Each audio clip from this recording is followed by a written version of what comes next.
Hi everybody, hello, welcome to this brand new video. In case you're new here, hi, my name is Viv. I have a lot of books that I am planning to read in the future.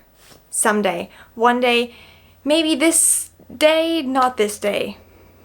Anyway, today I was going to film my August wrap-up. Then I realized, you've seen me read these books. I've done so many reading vlogs this month that I've talked about every single one of these. So what I'm gonna do instead is I'm gonna just very quickly just show you the physical copies that I have. Ignore the rest. Like, if you want to see my favorites again, I have a post on my Instagram.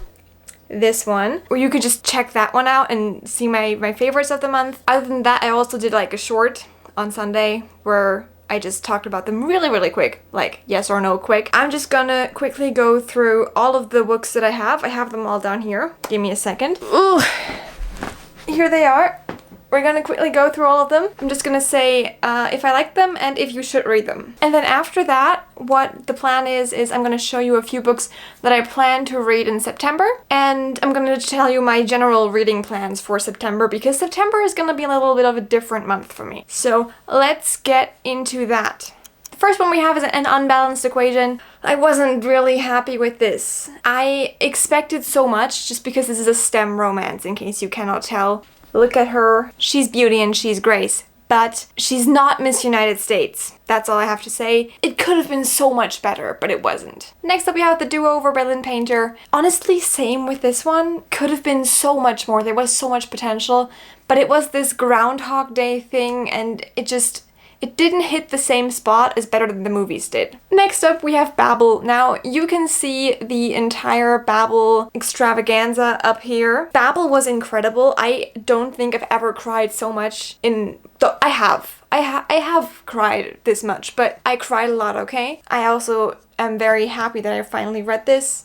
I enjoyed it a lot. Sticking with books that I loved, we have Go Goddess Queen by Bea Fitzgerald. This was incredible. This was a little more of a YA twist on Hades and Persephone. Wait, was this YA? Yeah, it was YA. I just had to remember. The only thing that I always say is, like, was there smut or was there no smut? There wasn't. It's a YA book. So that's what we have here. It was incredible. It is also stunning.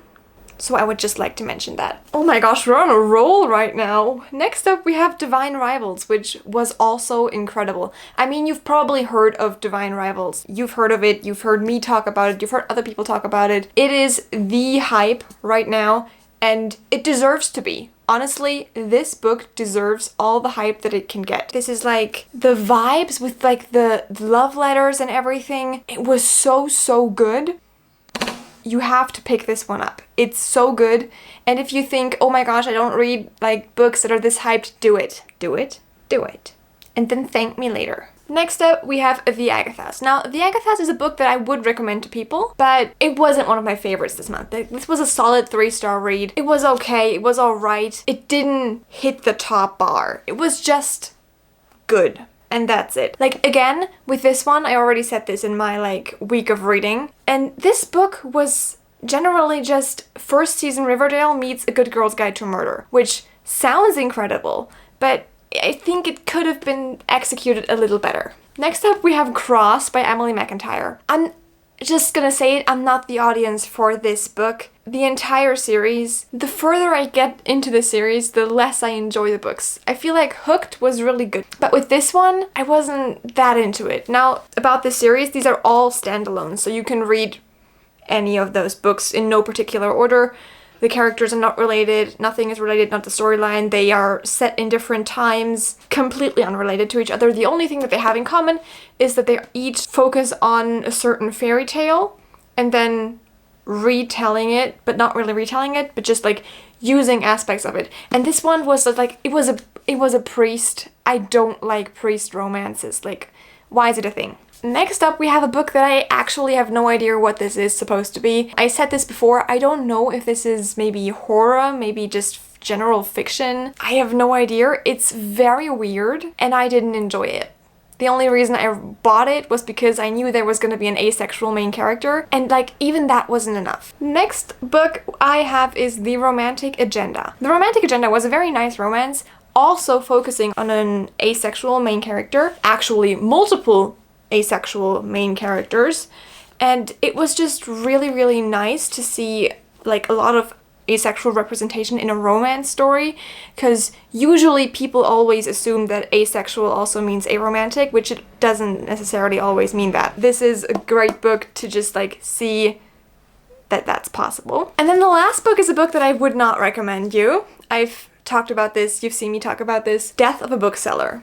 I have no idea what this is. Like, I would say this is general fiction. It's supposed to be a thriller. I didn't find it thrilling. Like, most of my, like, mafia romance books that I read are more thrilling than this. It was just like, it was a little stalking. Like, I'm not trying to belittle stalking right here. But in sense of a thriller, it wasn't what I had hoped it was. I'm very confused about this book, and I didn't enjoy it. However, I would say if you enjoyed either How to Kill Your Family or Lessons in Chemistry, you might also enjoy this book, because I feel like the vibes are similar. The pile is not piling anymore. Those were the physical books that I read. I think we've now just really, really quickly gone over these books. So now I'm going to take you along and show you my to-do list for this month. This is it. I've decided to go a little, like, smaller on the books that I want to read, just so that I definitely do read them. My plan is also to, like, read less Kindle Unlimited romances and more books from my actual TBR. That's the plan. We all know this won't always happen. So I'm just gonna start with the first one that I have, and that's The Blood That Binds Us. Now, this is supposed to be like a college vampire book where being a vampire is completely normal. I believe, I have no idea. I just thought the cover was so beautiful, and it was pink, and there was like a heart, and I was like, it's so pretty, it's so perfect. So I just had to grab it, and I will be reading this month. That's the plan. Next on the That's the Plan agenda, we have Yellowface. This book, since I loved Babel this much, I thought might as well just go straight into this one. And I believe that this one is like fiction or like thriller fiction, something like that. So I am excited and scared at the same time.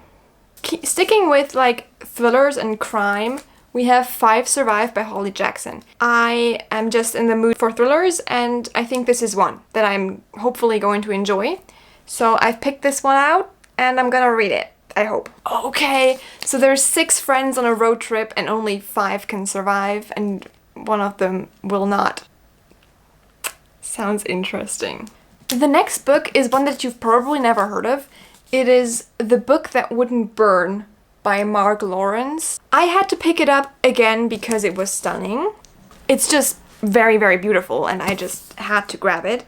And I always like the concept of reading books about other books, and I believe this to be a book about the fact that stories turn to ashes, and this one maybe will not. And the fact that they all live in libraries. Like, yeah. My neighbors have a huge RV that they're now trying to get through our very, very narrow street. There's rocks on the side of the street, there's cars on the side of the street, and they're trying to get this RV through. They did it though. Anyways, what I was trying to say with this is I have no idea what it's about, but I just like the vibe so much. The only thing is that this looks intimidating. This looks like a thick book. Let me check. Okay, the next book that I've had this book on my August TBR and didn't read it, and this month I promise I will read it. We have The Book Eaters, which I believe to be a dark academia. I have no idea what else is supposed to happen, but I think this is dark academia, and I am here for it. Like, the back says, once there was a mother who fed on stories and would do anything to survive. This sounds just like so nice. I've been wanting to read this for so long, and I will read this month, I promise. And then something I also planned to read in August but didn't, The Atlas Paradox. I want to read this because I have already pre-ordered the 3rd book. The 3rd book is coming as soon as it's out, and I think it's out like in October. I have to finish this before the third book comes out because the first one was so good and I read the first one as an arc before it even came out. I'm just not sure what I'm doing, but I want this. I want to read this. The thing with this one is I think I have to read the Atlas 6 again before I read this, or I have to watch a like recap video of the Atlas 6 just so that I remember like all the parts. I think I remember a lot about the book, but not everything about the first one. So I'm just a little confused. And honestly, I think that was it. Those are the plans that I have. I tried to like not be as ambitious as I was last month. And that way I can just pick out other books whenever I feel like picking out other books. And I have more freedom, okay? That's what I was trying to say. I have more freedom this way. That's honestly all I want. But I think that's everything that I had planned specifically for this video. Just like showing you my physical copies and my physical TBR for the next month. So for the month of September, I am planning a strict book buying ban. No books. Nada. No books. Except, here's the exception. I am going to London for a week in September.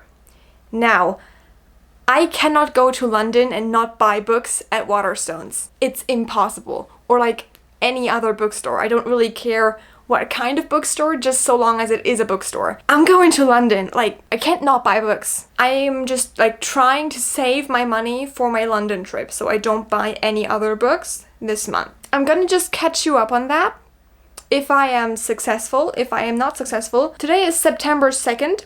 And so far it's been working, but it's only been a day. I'm kind of like, I have so many things to read. I have so many options. I don't need to buy anything. But other than that, those are the plans. That's my September for you. Like September in a nutshell, kind of the plan, I guess. So another thing about September is that I don't have university at all. Like there's nothing that I have to do with university, which also means that I can just chill a little bit until I then start to do things again for university in October and November, December, everything else. We're just trying, we're just hanging on here. I think with that I'm just gonna end the video because I've been blabbing on and on about things that I want to do in September, and I should start doing the things that I want to do in September, including going to the bookstore. Yeah, I have now realized that mistake that I am making in going to the bookstore with my roommate, but I am determined to not buy any books for myself. For her, I can help her figure out what she wants to read, but I'm not gonna buy anything for myself. It's a pinky promise I'm doing to myself. Pinky promises cannot be broken, so I cannot break this, and I will not buy books today. We're doing this. Let's go. Ha! Now, you didn't think I'd leave you without a book recommendation of the day. That's just me being very funny. No, I actually forgot and I had to grab it. So, the book recommendation that I have for you today is one to get you in the mood of fall. Now, if you are like me and you live in Germany, where we had like one sniff of fall last week, and then the weather turned around and now it's summer again and we don't want that, then all you have to do is close your curtains. If you live in a place where there is AC, turn it on. If you don't, like me, suffer. And grab a book that has fall vibes, which in this case is Stalking Jack the Ripper. Yes, that is exactly what we are doing actually. In this book, we are following Audrey Rose, who is essentially stalking Jack the Ripper. She's a forensics student who is trying to figure out who Jack the Ripper is. The book is set in 1888. You can remember that very, very well. Jack the Ripper was 1888. 1888. 888. 888. Anyway, 3 8s, okay? She has this incredible sidekick, Thomas Cresswell. Is his name Cresswell? Can you please tell me what his name is? I'm like 99.9% sure that his last name is Cresswell. They're always calling each other by their last names. Why is it not here? Thomas Cresswell. It is Cresswell. I was so right. Anyway, we have Thomas Cresswell, who is just like one of my all-time favorite book boyfriends.